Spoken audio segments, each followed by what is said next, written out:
All right, let's get started. I hope everyone is having a wonderful day today. Thank you for joining our webinar, Dear CFP Pros, Advice from Recently Certified CFP Professionals. My name is Grace Murtha, and I'm the Marketing Specialist here at CFP Board. I'm joined today by Amy Leis and Wilson Liu. We have a packed agenda today. I'll go over some brief housekeeping notes. We'll hear from Amy Leis and then Wilson Liu, and then you'll have plenty of time to ask any and all questions you may have about anything our panel has discussed. A recording of this webinar will be made available on our YouTube page within a week. As you have questions throughout the webinar, please feel free to submit them in the Q&A box, and then we'll get to that later in the presentation. With that being said, I am going to turn it over to the wonderful Amy Leis. Thank you. Thank you so much. Hi, everybody. My name is Dr. Amy Leis, and I am a CFP. My PhD is in educational psychology, which means I study how your brain processes information, and I use that to help you level up. Now, I am a practicing CFP. I've been in the industry about 20 years. I work primarily with people who go through sudden wealth experiences, usually around inheritance and divorce. I got my CFP back in 2019, and I am proof that if I can do it, you can do it. This thing is the toughest. Y'all have to understand. I have my Series 7, my 66, my insurance, my AWMA, my CRPC, 2 bachelor's degrees, 2 master's degrees, and a PhD. And this is the hardest exam I have ever taken. And if I can do it, you can do it. This thing is doable. It is doable. I went through the Danko program. I went through his fast track program, and then I went through the live review. So shout out to Danko, highly recommended, and fully biased person here because I do teach study skills and kind of the mental aspect of getting through the exam to the Danko students. When I was going through my CFP, I was building my business. So I know exactly what it feels like to be in the slog and thick of it. I did not have a team. I did not have leads. I didn't even have an assistant. At the same time, my daughter had some medical issues. She was going through a clinical trial. So I had to miss a day of work every other week. And we had to do 2 hours at home of treatment for her. She's fine. She lived. My mom was going through lung cancer. So I was in the hospital with her half the time. Like, I have ADHD. I have severe test anxiety. Like, y'all, if I can do this, you can do this. I'm going to turn it over to Wilson, but I'm also happy to stick around. I'm going to stick around for a while. I can talk to you about test anxiety. I'm happy to answer questions about work-life balance because hint, there is none. And I can also answer questions about the exam or how to study properly, what to do with your time, learning modalities, you name it. I'm just so thrilled to be here. And I can't stress enough that getting the CFP is a sacrifice. You are going to have to give up some of your time, so a lot of your energy and resources, but oh man, it is amazing on the other side. It is, I can tell you when I went through, my production went down. There's no question. Your production will hurt. And on the other side of the CFP, my production doubled. And now I am coming to you. I'm in Tokyo right now. It is like 4 in the morning here because as a CFP, you can travel and work from anywhere.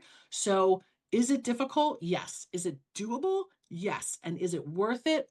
Oh my gosh.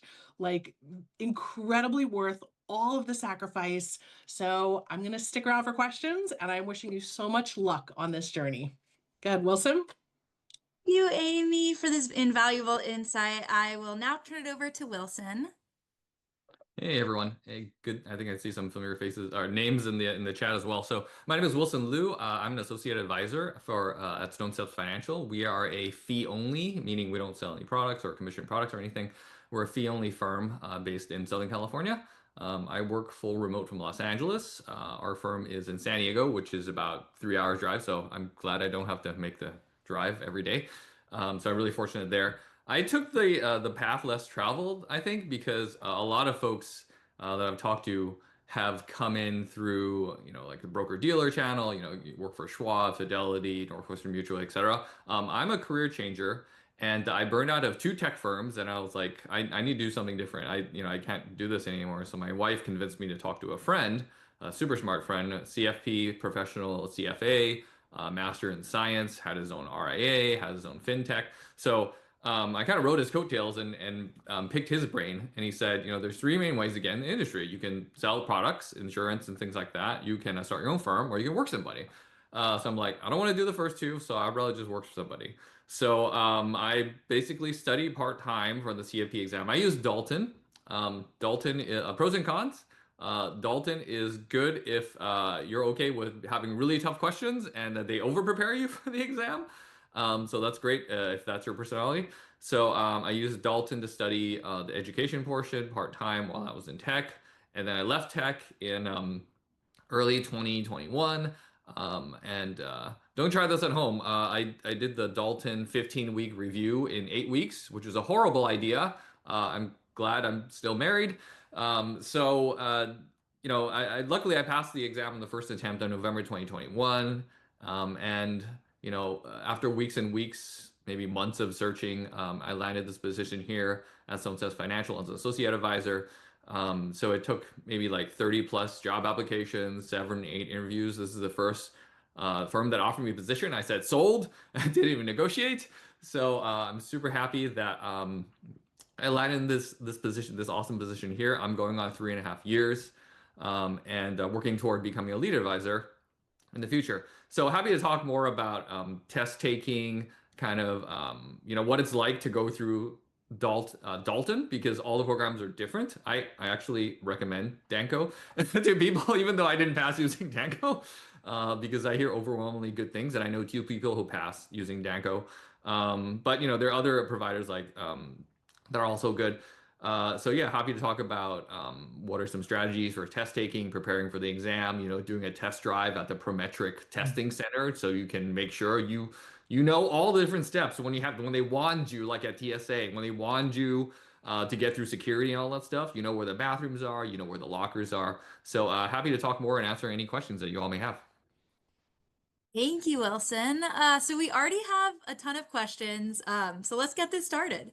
One person says, I have a lot of test anxiety. Any advice on how to push through this barrier?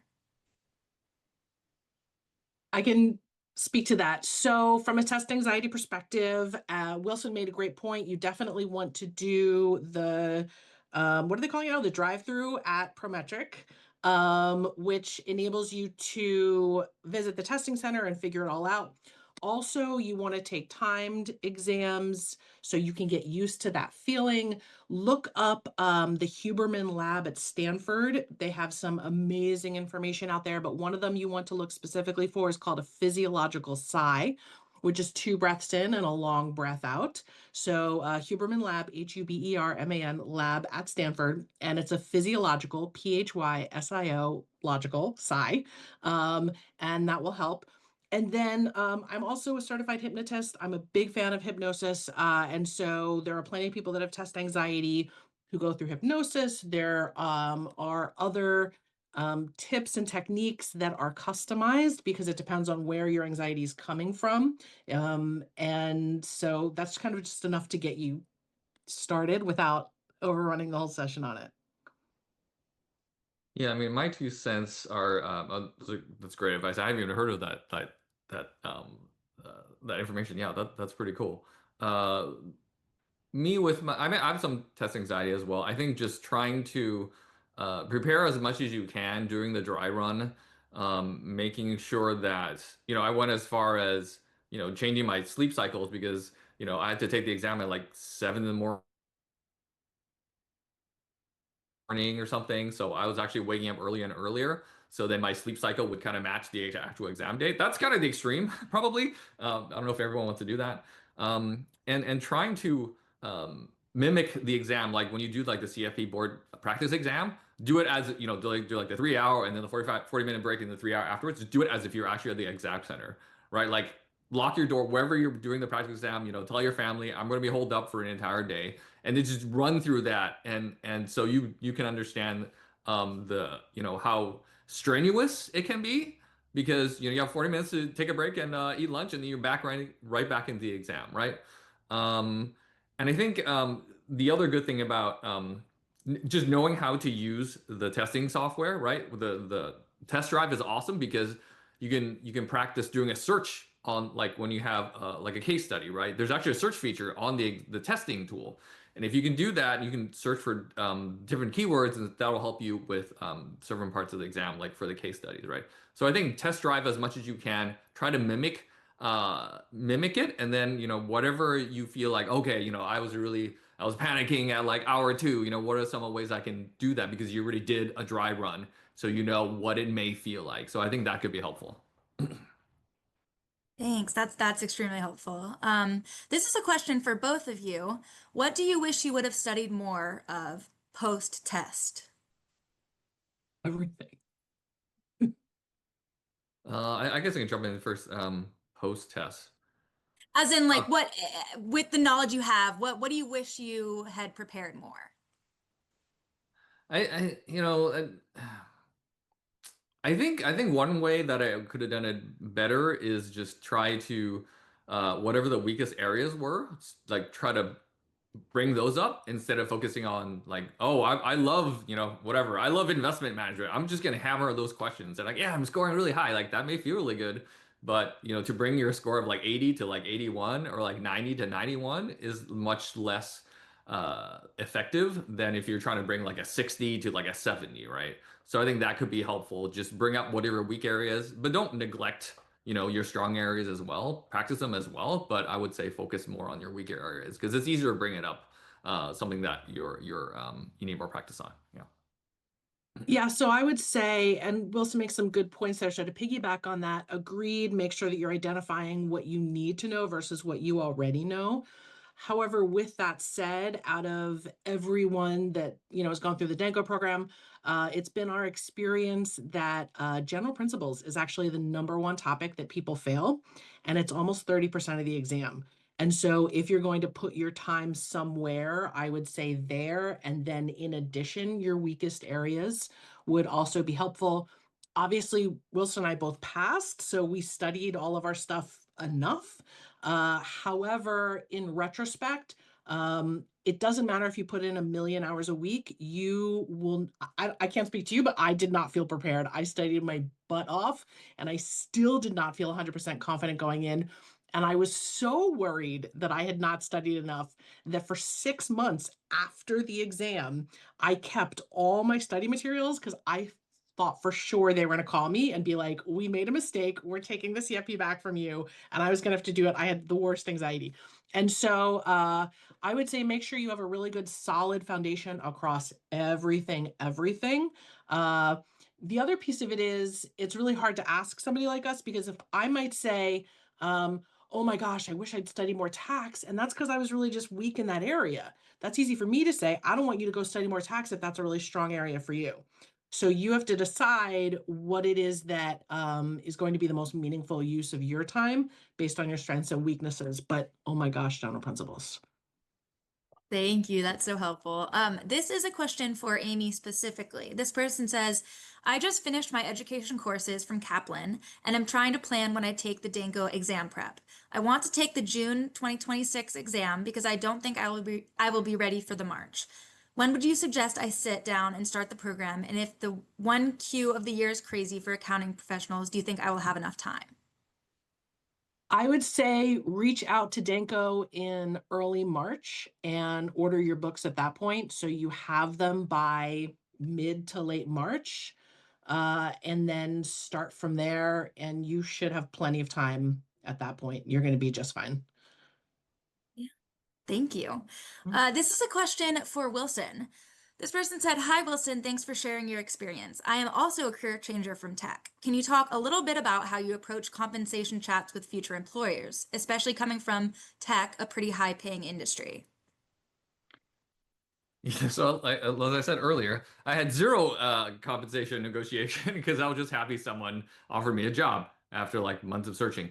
If I were to do it over again, in terms of compensation, there's and I like I have my own like for my own purposes, I like actually just scan job boards and stuff to see like, hey, am I being paying fairly? What's the market like right now? I love working here. I'm not looking for another job, just to be clear, right? Um, but it's helpful to know what the compensation is like so you can negotiate, hopefully when you get a job offer, right? So I think there's multiple things that you can look at. Me personally, I went from like low 200K, like that was the peak in tech, right? I had RSUs and compensation, and, salary and bonus, right? That was the peak, 200K, and it went down by like two-thirds. I was basically making like 60, 70K when I switched careers. So that was a big hit, right? So how can you kind of bump that up? I think I would look at the full compensation package, right? Not only are you concerned about the dollar amount or even potentially, equity in the company, things like that, but other things that are you don't necessarily translate to a dollar amount, things that like how do you ensure you have longevity at this firm? Because do they have mentorship? You can ask about that. Do you give mentorship? And when I say mentorship, I don't mean here's a standard operating procedure, 300-page manual, and here you go, you've been mentored. That is not what I call mentorship, right? Like mentorship to me means like, okay, you meet with your lead or their founder, right, on a weekly basis or a daily basis. Like, okay, you know, uh, they would say like, hey, oh, that email that you sent was great. I think here's some places you're going to improve. Let's go over, practice reviewing the plan or creating a financial plan let's do like a run through. You present it to me, and I'll give you feedback. So things like that, and figuring out how to progress your career. I think those are less tangible, less like dollar amount associated with it, which are also important. The other thing that may make up for a lower starting salary are things like education budget, right? Like, will they actually pay for your CFP exam? Will they pay for your education? Will they pay for your CFP certification? Sorry, your ongoing continuing education, your fees and things like that. And also, do they encourage you to do networking in the industry? Because it's not like, oh, I don't want you to, get the wrong idea and go work for another firm. Like, I want you to know how awesome our firm is because you network with other firms and say, look at how they're being compensated as well. So I think those are some key points in negotiating your salary and figure out, look at the big picture, basically, right? Like benefits, 401k match. Do they have a 401k? Insurance, medical insurance, life insurance, things like that. Just look at the whole package. I think is really critical to helping with your salary negotiation. Thank you. A question for both of you. Do either of you have free podcasts or audio recordings that you suggest for them to listen to while they work to help prepare for the exam? Yeah, I mean, I can start with that. BIF, the Boston Institute of Finance, has BIF Bites, which is a podcast that people like. Um, there are people on YouTube who are going over the stuff that you can also look at. And depending on who your education provider is, a lot of them offer some sort of videos or something that you can listen to as well. I was also gonna recommend Bit Bites. um, I don't know that many podcasts, but to a similar point, if you what helped me was with Dalton, they recorded all of their lectures, right? So I would just watch it or listen to it while I'm mowing the lawn or doing dishes or whatever, right? I would listen to it because that's exactly what they're teaching. That's what you're learning right there, right? So in addition to podcasts like Biff Bites, you can just maybe it'd be helpful to just listen to it again, and the more you listen to it, the more it kind of becomes ingrained, like the terminology and things like, oh, I've heard that like 50 times. I know what, a backdoor Roth IRA is, right? So I think that could be helpful. But yeah, like Biff Bites, if you want to hear, the other tip is, if you have a provider that lets you view recordings from different instructors and you want a variety and you see like maybe the instructor I'm listening to right now, I don't really, it's a little difficult for me to comprehend. Maybe I want to listen to another instructor. That's kind of like, you want to, alternatives to the same things you're listening to over and over again. So that could be another way, just listening to other instructors from your course, their meeting recordings. You. For those that the bulk of experience is in insurance planning, what is your recommendation as far as the topics needing to study the most? I mean, everything other than insurance. And even then, you still need insurance stuff unless you are a full, right? Like I'm insurance licensed and I had my insurance license when I went through the program. And even then, some of the stuff around home and auto insurance and some of the like it just isn't covered very strongly when you get your license. So I would say study all of the other topics and still spend time going through the insurance module. Yeah, I believe the other test providers may have the review providers may have something similar, but at least with Dalton, they have like an exam readiness quiz, which they'll have you take like shortly before the exam, your actual exam date. So it'll tell you what are your weaker areas. So that kind of tries to predict how likely you will pass the exam. So I think that can help you figure out like shore up any weaker areas because no, to the point before, right? It's easier to bring up a score of 50 to like a 70 than like 99 to 100, right? So whatever you can make improvements on, I would say focus on that. I think that probably be just like what Amy said, like everything except insurance is likely what you have to study. Thank you. This is a question for either both, whoever wants to answer it. How do you organize the study materials for easy recall, especially in case study questions, which tend to be a lot more comprehensive? I'll go first real quick. The one of the tips from Dalton was that if you have a case study, read the questions first, so you know what you're looking for when you're reading the case study, right? So instead of trying to read the case study, oh, I think that could be helpful. Okay, let me try to remember that, and then this point may be helpful, and then when you get to the questions, it may end up being totally different from what you're trying to what you actually recall, right? So I think that is one tip for look at what do you want to focus on because you read the questions first so you know what are the topics that are pertinent to the questions that are coming up.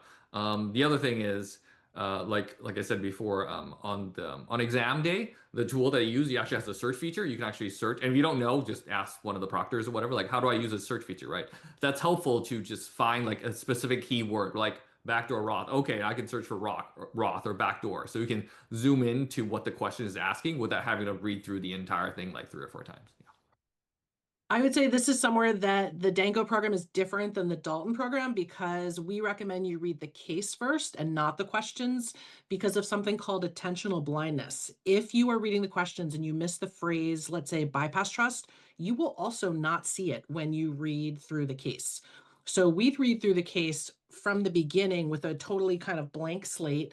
Some people like to underline the keywords or highlight them while they're going through. Personally, I take notes. I create a table of contents as I'm reading through the case, a case map or a case organizer that helps me find what I need as I'm going through the case.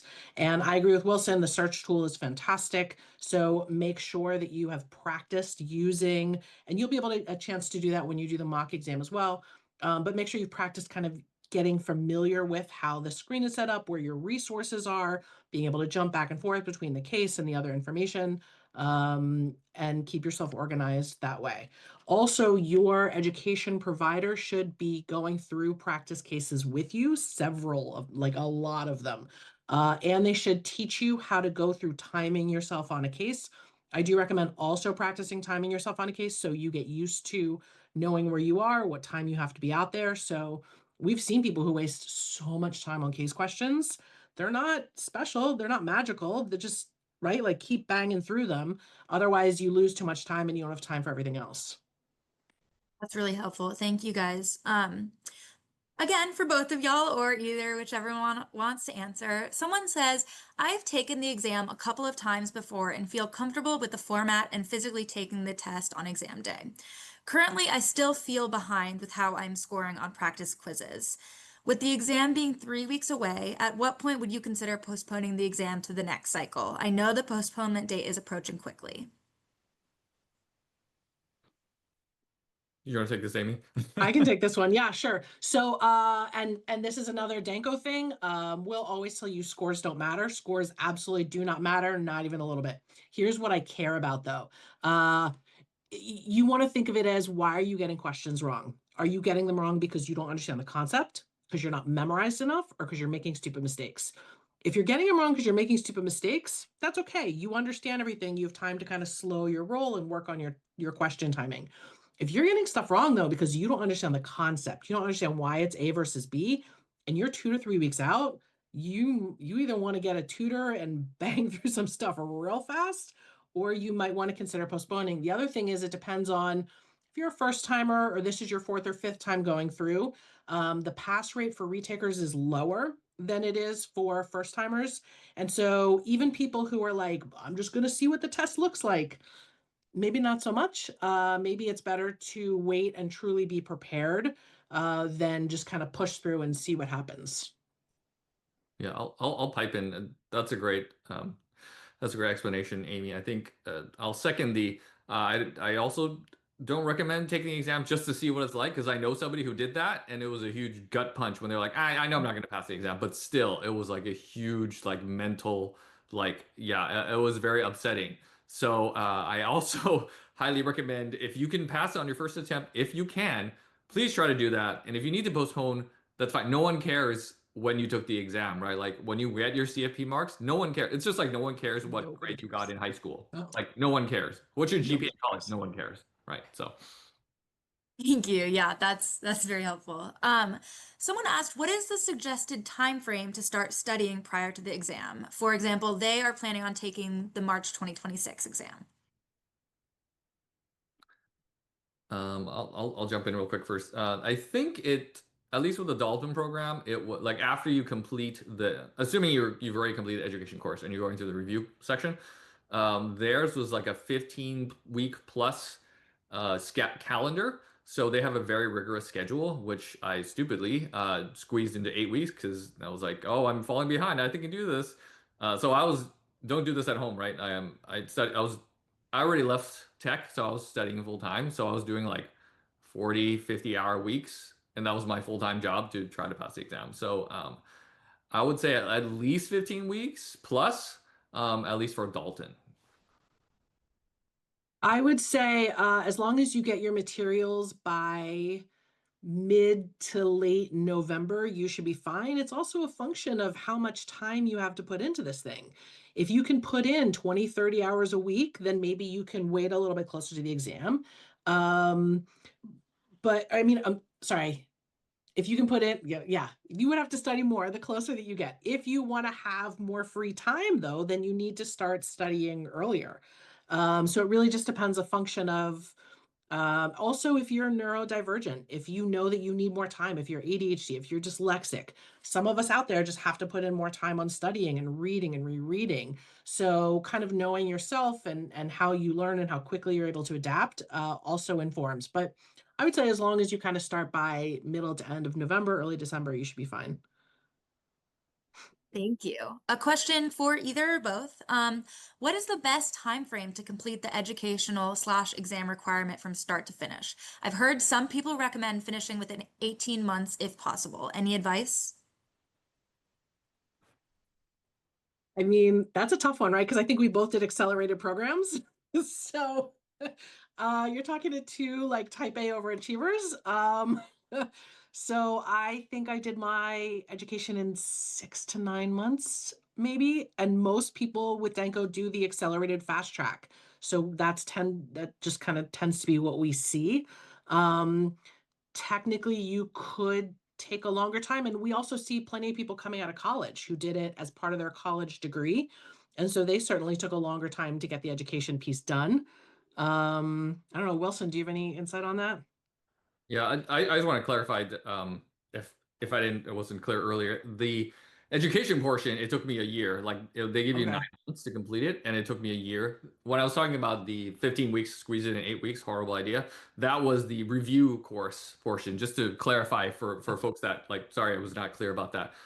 So I did there's multiple programs. All providers have different programs. You have like a self-paced, you have like an instructor-led, you have like an in-person, you have like virtual, yada yada yada. So the one I did for Dalton because I knew I wouldn't be able to personally I wouldn't be able to attend like virtual sessions at night, after hours, things like that. So I just did the self-paced one at Dalton, and I believe when I did it, it was a 9 week, a 9 month, 9 month education course, and you could get a 3 month extension. So it was basically a year, right? And I needed the entire time.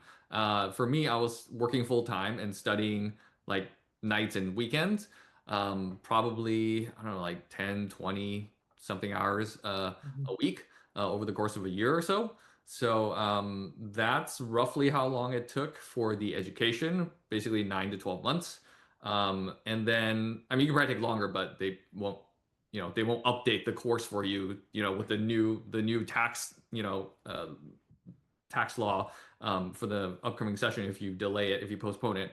And then for the review course, that was what I was talking about for like the 15-week schedule plus or minus. Yeah. Amazing. And Wilson, I'm going to keep you talking because I have a question just for you. This person says, as a career changer, how did you obtain experience for the CFP? Did you pass the exam first before getting the 3-year experience, or were you already working at your firm before passing the exam? Yeah, so that's a great question. I did it the not like I said, the road less traveled because most folks enter the industry by starting at a broker dealer or whatever, or selling insurance, things like that. I wanted to do specific. This is me, right? Specific to me. I was interested in doing fee only planning, which is just get paid to do financial planning, right? And without any commissions. So and I've seen looked at a lot of job posts. Pretty much every firm that is a fee only firm, meaning they only do planning, cares about the CFP exam or how far you've gone on the CFP track, right? So for me, and through the advice of my informal mentor who I talked to, who has his own RA, yada yada, he said, just pass your CFP exam, and at worst you can start your own firm and whatever, right? So I was like, I don't want to start my own firm. I want to work for somebody. So that's what I did. I went and passed the exam in November 2021. And while I was still looking for a job, right, I didn't know if I'd pass or not, but it seemed like I had more luck at looking at getting responses back from fee-only firms after passing the exam. So if that's what you want to do, if you want to work for a fee-only firm, then passing the CFP exam goes a long way to show that you're ahead of all the other folks that are like, oh yeah, I'm in the coursework or I'm doing the review. My exam is in July of 2026 or whatever. So that should go a long way because that's the like social proof that you already, the CFP exam is the gold standard, right? Especially for the fee only space. So in my particular example, I can really speak to that, is that pass the exam and worry about the experience later. And I'm very fortunate that I work for a fee only firm and a CFP professional. So our founder is a CFP professional. And if you're not aware, there's 2 tracks to get your CFP hours, right? There's the traditional track, which is 6,000 hours, which is roughly 3 years. Or you can do the apprenticeship pathway, which is 4,000 hours, assuming you do like all 7 steps of the financial planning process according to the CFP board, right? So I took that one because that's what we do. We are, our founder, my boss is a CFP professional, and he was able to, account for all those hours, and I'm doing all the steps of financial planning. And that's how I was able to earn my marks in, February, March 2024. So I did the basically the 2-year 4,000 hours. So that's one way to do it. Yeah. The last thing is, and I'll end this, is that there are other ways. There's like the amplified planning externship. There's the amplified planning core. Those are all, working with the CFP board to get your hours by watching like videos, recordings of like actually doing planning with clients who are like, yeah, I'm cool to participate, and you can record a meeting. So Hannah Moore's program at Amplified Planning is great to get hours outside. So you get like, I think it's like 500 hours by completing the externship. And then you also get their core program. You can also get hours on a monthly basis by watching and taking meeting notes and submitting stuff. The other one is like, was it Measure Twice Planners also works with CFP Board. You can also get hours watching their videos and answering questions. And finally, like VITA, right? The Volunteer Income Tax Preparation. I forgot what the acronym stands for. You can volunteer to do tax prep for low income folks, and you get hours for that. But there's more. There's also the FPA externship, FPA residency. We have to pay money for that. You can get a bunch of hours for that. So there's a lot of other programs where you can get hours outside of working actually as a CFP professional. Thank you. That's so helpful. I know we get a lot of questions about that, so your perspective is very much appreciated, Wilson. And Amy, now is your turn. I feel like I'm picking on both of you. So you mentioned studying for the CFP while building your business. I am a career changer looking to enter the industry by starting my own RIA while also studying for the CFP exam. I finished the education requirements March 2026 and plan to take the exam in July. Can you talk a little bit more about your experience building your business while studying for the CFP exam? Sure, great question. I would say, and how I build my business is how I also teach practice management. So I do recommend, in general, taking a one-to-many approach. It's a lot more efficient. So I did a ton of public speaking. I went to Rotary and Kiwanis Club. I gave public speaking at the library. You name it. It was so much more efficient because it's you versus 20, 30, however many, 100 people. I contacted hospitals and asked them if they had special interest groups. I did lunches for women's groups. You name it. If I could get more than three people in a room, I was going to buy some pizza and show. I contacted gynecologist's office and did lunch and learns for their staff and the doctors. Like, I cannot stress enough and then as soon as I got people to kind of sign up, I took it to a one-to-one and tried to get coffee. Right. So I volunteered on charity boards. Anytime I could get out in front of a larger group of people, I was happy to do it. I did public speaking for nonprofits, you name it. Um, and so it was a little bit better use of my time because I wasn't just slogging through trying to like shake hands at a networking event and hope that did I do networking events? Yeah, not so much as I did public speaking. The more that I could get out in front of a lot of people all at once, try to collect information and then get to have coffee with them, the better. Also, as an advisor, I built schedule flexibility. There's 24/7 and so for me, I might be checking client emails at 8 o'clock at night. That's just kind of what I did. I would work Saturdays, Sundays, you name it. And I still to this day, my practice is a 24/7. You just work. It's not like I had to study and, work from 9 to 5 and then study from 5 to 7. I'd study whenever I could. I kept flashcards with me. Like, I'm so old. I'm so old. We didn't have digital flashcards like you guys have. So I kept paper flashcards with me all of the time. I would put post-it notes on the dashboard of my car and just study while I was going places. I got dry erase markers and wrote on my bathroom mirror. I wrote formulas so I could memorize while I was like doing my hair and brushing my teeth. So truly, if you make studying seamless and block time for it, I would start every morning with studying. And then, because that way, otherwise the day gets away from you and you're putting fires out all day and you realize you didn't get to study that day. So I would study every morning and then the rest of the time was kind of catch as catch can.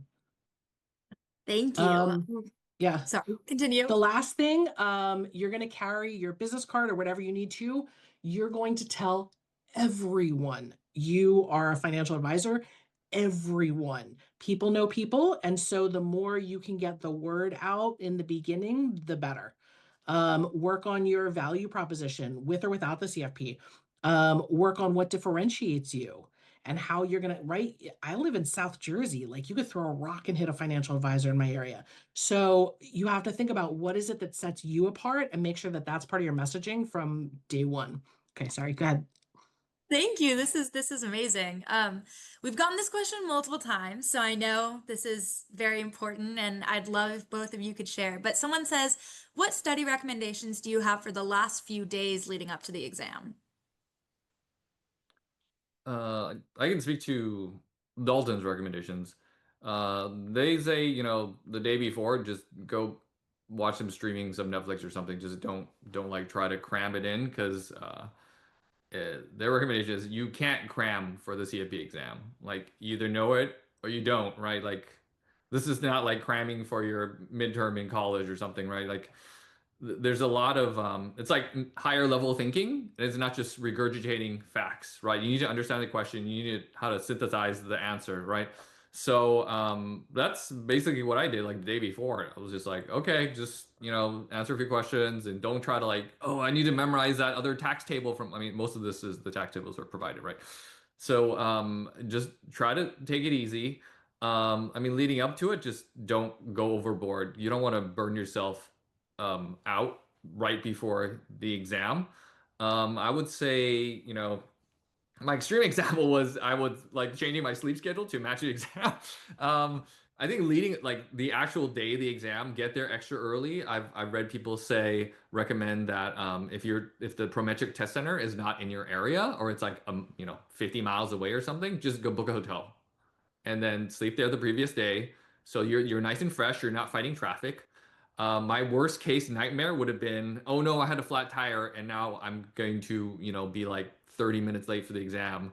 And someone, Amy, I'm glad you're not the only person who felt that. I had no idea if I was going to pass or not, because that's how I felt. Like, so I needed every single minute to pass the exam. Like when I hit the submit at the end and they say, would you like to take a survey? I'm like, no, I just want to know what can I pass? So, so that's feedback to the CFP board.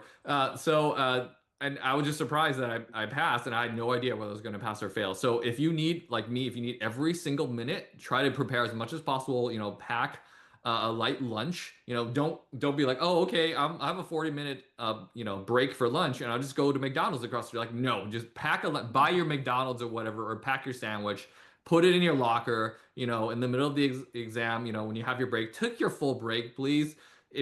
If you can, and then just go out and eat, just try to relax, and don't listen to anybody else who maybe, because you're not supposed to talk about the exam anyway, but obviously if somebody's talking about, oh, that part was really hard, like, don't listen to them, just be in your zone and just try to do your own thing and just try to relax. Yeah, I mean, I would agree with everything that Wilson just said. The Dango program starts a significant amount of practice questions about 9-10 days before the exam. And so you do a couple days of hundreds of practice questions. Then you do, I don't know, anywhere from 8 to 15 cases just to really get, and then you taper down, right? So exactly like Dalton, the day before the exam, you're maybe putting in 2 to 4 hours. You don't want to walk into the exam. You don't want, it's not like you don't want to run a marathon the day before a marathon, right? So you don't want to walk into the exam and be like super tight. And because when your cortisol and your adrenaline have spiked, it makes it really hard to recall things and really hard to do critical thinking. So it's truly essential the day before the exam, review your flashcards, look at your notes, but otherwise chill the day before. And I have to tell you the most awful horror story. For those of you out there with anxiety, let me just add to it. And first of all, I agree with Wilson because I had to cross a bridge to get to the exam. And I was like, what if the bridge is out? So I also did the hotel the night before the exam. But the worst story is one of my students, her husband cooked her this like fancy like seafood fest to like wish her good luck the next day. She got food poisoning. She failed. And so she showed up for the exam. She thought she was still going to do it. She failed. And so my answer would also be eat a really bland, boring dinner the night before. Nothing fancy for dinner or anything the night before. And yeah, you'll be fine. Thanks, guys. I think we have time for one more question. So someone said, thinking optimistically and saying I passed the exam in November, how would you recommend showing that on resumes when I'm applying for entry-level positions because I'm a career changer with no experience? Yeah, Wilson, that one's. Um, I believe after you, what is it?